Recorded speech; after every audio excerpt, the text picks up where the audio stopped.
यदा विनियतं चित्मात्मन्येव यतिष्ठते निःस्पृहः सर्वकामेभ्यो युक्त इत्युच्यते तदा। अत्यंत वश में किया हुआ चित्त जिस काल में परमात्मा में ही बलि प्रकार स्थित हो जाता है, उस काल में संपूर्ण कामनाओं से स्पृहा रहित हुआ पुरुष योग युक्त ऐसा कहा जाता है। शब्द है विनियतम। विनियतम भली भांति प्रकार जिसने अपने चित्त को समझ लिया। देखिए यहाँ जो अर्थ दिया है, जिसने चित्त को वश किया है। I have objections on this word. You can not control your subconscious, you can understand your subconscious. आप अपने चित्त को वश में, ये बहुत पारंपरिक शब्द है, बार बार आ रहा है। वश करो, इंद्रिय वश करो, मन वश करो। वश करो, कैसे वश कर सकते हो? तुम जागृत सजग होके मन, इंद्रिय, बुद्धि और चित्त के क्रियाकलापों को, the way they function, the process, you can know it. How can you know it? By observing it. By observing it. And the moment you become observer of your mind, all modifications go away.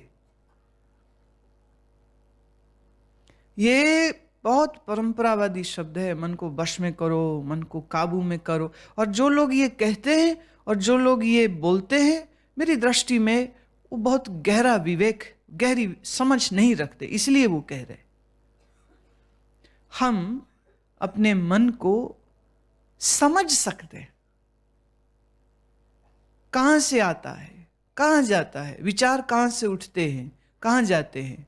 तुम्हें सिर्फ दृष्टा भाव से इसके खेल को देखना है। और अजब बात यह है, मन के शोर तभी तक है जब तक तुम सुप्त हो, सोए हो। जैसे ही तुम जगे, मन का शोर धीरे धीरे धीरे विलीन हो जाता है। You don't have to do anything. You don't have to stop your thoughts, because the more you put force to stop your thoughts, this in itself is a thought that I want to stop my thought. तो आप विचार शून्य कैसे हुए? मैं विचारों को रोक लूं, मैं विचारों को रोक दूंगा। ये जो लड़ाई तुम लड़ना चाह रहे हो मन से, इसमें हमेशा मन ही जीतेगा। मन में मैंपन रख के तुम मन को विचार करने से रोक नहीं सकते हो। मन के साक्षी होकर, मन के दृष्टा होकर आप मन की कलाओं को देखते हो, जानते हो, जुड़े बगैर, unattached, neutral, witnessing. Mind stops. जहां तुम जागे, जहां तुम जागृत हुए, वहीं ये मन रुक जाता है।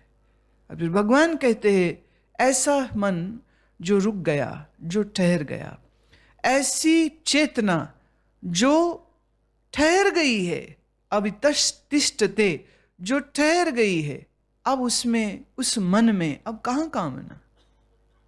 कामना तभी होगी ना जब मन हिलेगा, जब मन ठहर गया, जब मन अमन हो गया। अब क्या कामना, क्या इच्छा, क्या वासना, क्या राग, क्या द्वेष? मुक्त हुए, मुक्त हो गए। यथा दीपो निवातस्थो नेंगते सोपमा स्मृता योगिनो यत चित्तस्य युंजितो योगमात्मनः। जिस प्रकार वायु रहित स्थान में स्थित दीपक चलायमान नहीं होता, वैसे ही परमात्मा की उपमा में लगे हुए ध्यानी योगी जीते हुए चित्त के कहे गए। एक भगवान प्रयोग दे रहे हैं, किसी ऐसी जगह में जहां हवा ना आती जाती हो, ऐसे किसी कमरे में तुम दीपक जगाओ। तो उसकी ज्योति अकंप ठहरी रहेगी, हिलती जुलती नहीं, ठहरी हुई ज्योति। ठीक इसी तरह से जिसका ध्यान ठहर गया, अकंप, अब हिलता डुलता नहीं, अब हिलता डुलता नहीं, इतना शांत हो गया मन कि अब एक भी विचार नहीं है। ऐसे ठहरे हुए मन को उपमा देते हैं भगवान उस दीपक की जो दीपक जल रहा है जहां कोई हवा नहीं।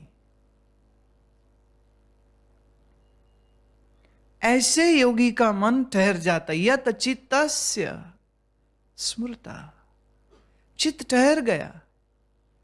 अब इस ठहरे हुए चित्त में कामनाओं की, वासनाओं की कोई हवा नहीं चलती है, कोई इच्छा नहीं। मैंने ये गीत जो गाया, इस गीत को तुम अब शायद और अच्छे से समझ पाओगे। यह ऐसा दीपक है चेतना का जो तुम्हारे भीतर जल रहा है, जिसको न तेल चाहिए न जिसको कोई बत्ती चाहिए, पर चेतना का प्रकाश सदैव तुम्हारे भीतर, तुम में जगता है। तुम ही वह ज्योति स्वरूप, you are the light. But what an unfortunate state today, you are stumbling in darkness. भटक रहे हो, गिर रहे हो, चोट खाते हो, बंधन में, आसक्ति में, मोह में। थे हो चैतन्य स्वरूप, पर अपनी ही चैतन्यता से तुम्हारा कोई परिचय नहीं। भगवान कहते हैं कामनाएं तुम्हारे मन को व्यथित करती, कामनाएं तुम्हारे मन को चंचल करती। इसलिए तुम्हें इस बात का ध्यान देना ही होगा कि तुम्हारे चित्त को विश्राम रहे। दौड़ मत लगा, तो फिर दौड़ लगाने से सिर्फ तू अपनी हानि करेगा और कुछ नहीं। यत्रो परमते चित्तम निरुद्धम योग सेव्या, यत्र चैवात्मना नात्मनम पश्यान नात्मनि तुष्यति। जिस अवस्था में योग के अभ्यास से निरुद्ध हुआ चित्त उपराम हो जाता है, और जिस अवस्था में परमेश्वर के ध्यान से शुद्ध हुई सूक्ष्म बुद्धि द्वारा परमात्मा को साक्षात करता हुआ सच्चिदानंद घन परमात्मा में ही वह संतुष्ट होता है। The whole journey of spirituality has been said in this one shloka. पूरी यात्रा योग के अभ्यास से चित्त को निरुद्ध करो, निरुद्ध करो, चित्त को उपराम करो। न राग न वैराग, उपरामता।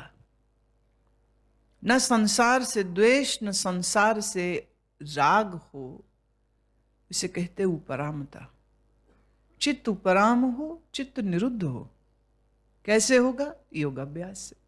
अब योग कई प्रकार का है। एक शब्द योग उपयोग करते ही भगवान ने बड़ी गहरी बात कह दी। योग कितने प्रकार का है? भक्ति योग, ज्ञान योग, हठ योग, राजयोग, कुंडलिनी योग, लय योग, मंत्र योग। भगवान ने कहा योग के अभ्यास से चित्त को निरुद्ध करो। अब किस योग पद्धति से, किस तरीके से आप अपनी यात्रा करेंगे, यह आपका गुरु बतलाएगा। तुम बहुत चंचल मन के हो तो तुम्हें वो जप योग में लगाएगा।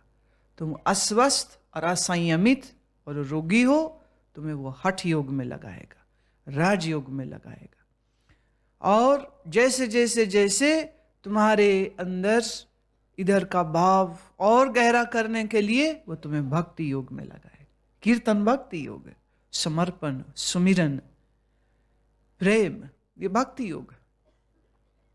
जैसे जैसे तुम्हारी उत्तर उत्तर तरक्की होती जाएगी वैसे वैसे फिर तुमको गुरु और गहरे प्रयोगों में, चक्र योग, चक्रों की साधना, कुंडलनी योग, कुंडलनी जागरण की साधना, लय योग, योग के अभ्यास से तुम्हारा चित्त निरुद्ध होगा। And today you have to understand this, you can not skip any of these things. तुम एक भी चीज छोड़ नहीं सकते। तुम हम तो खाली भक्ति करेंगे, मन में अज्ञान पड़ा रहेगा तो बंधन में दुखी होता रहेगा, कोई फायदा नहीं। एक कहते हम तो खाली हठ योग करेंगे, वो दिन में 4 बार खाली आसन ही साध रहा, वो उसने योग को जिम्नास्टिक में बदल दिया।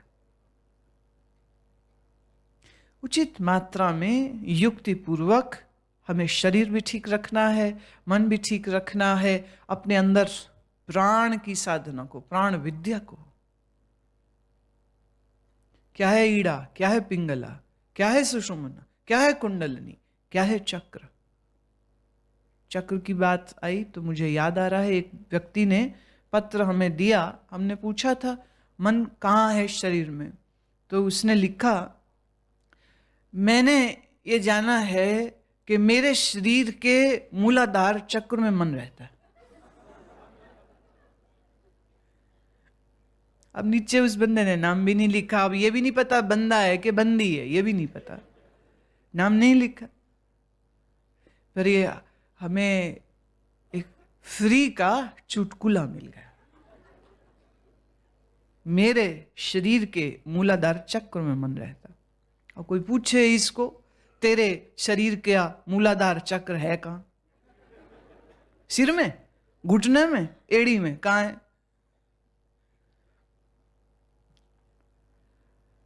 तोते हो तुम लोग, बस तुम कहोगे कभी कहते डंगर हो, कभी कहते तोते हो। हम मनुष्य इनको दिखते ही नहीं, क्या करूं मैं बताओ ना। जितनी बात सुनी उतने को दोहरा देते हैं। हमसे सुन लिया मूलाधार चक्र तो शुरू हो गए मूलाधार चक्र में मन होता है। हमसे सुन लिया हम सच्चिदानंद साक्षी हैं, लिखने लग जाते मैं सच्चिदानंद साक्षी हूं, पर मन नहीं टिकता, क्या करूंगा। तू कैसा सच्चिदानंद है? तू कहे मैं जड़ दुख आनंद, आनंद फिर नहीं जुड़ता उसमें। तुम दुख रूप हो, आनंद रूप कहां हो तुम? एक तरफ बोलो मेरे मुंह में मिश्री है, फिर को कड़वा बहुत है मुंह, बात बनती कोई?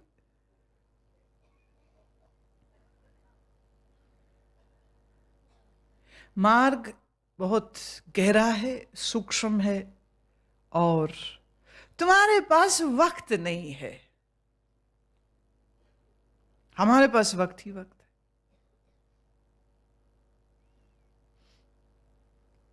सबसे बड़ी बात, वक्त से भी ज्यादा तुम्हारे पास नियत नहीं है। नियत हो तो फिर वक्त भी निकलता है। भगवान कह रहे हैं कि योग के द्वारा अभ्यास करके चित्त को निरुद्ध करे, चित्त का उपराम करे, और फिर सूक्ष्म हुई बुद्धि में सच्चिदानंद का अनुभव हो जाए। सूक्ष्म हुई, शुद्ध हुई बुद्धि में, अशुद्ध बुद्धि में यह ज्ञान की अनुभूति नहीं हो सकती। शुद्ध बुद्धि में